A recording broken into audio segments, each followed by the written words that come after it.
आधार card पुढची आणि मागची बाजू, अधिवास किंवा जन्म प्रमाणपत्र किंवा शाळा सोडल्याचा दाखला किंवा रेशन कार्ड ह्यापैकी एक 15 वर्षापूर्वीचं असावं. उत्पन्नाचं प्रमाणपत्र नसल्यास पिवळं किंवा केशरी रेशन कार्ड अपलोड करा. हमीपत्र अपलोड करा. बँक पासबुक ऑप्शनल असेल. जर महिलेचा जन्म राज्याबाहेर झाला असेल तर पतीचं अधिवास प्रमाणपत्र अपलोड करा.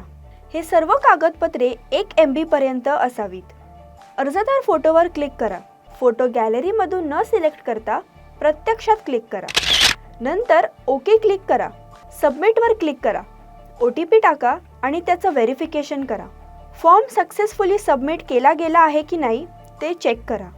ही प्रक्रिया करून तुम्ही या योजनेचा लाभ घेऊ शकता. यातही काही अडचण आली तर 181 या हेल्पलाईनवर तुम्ही संपर्क करू शकता.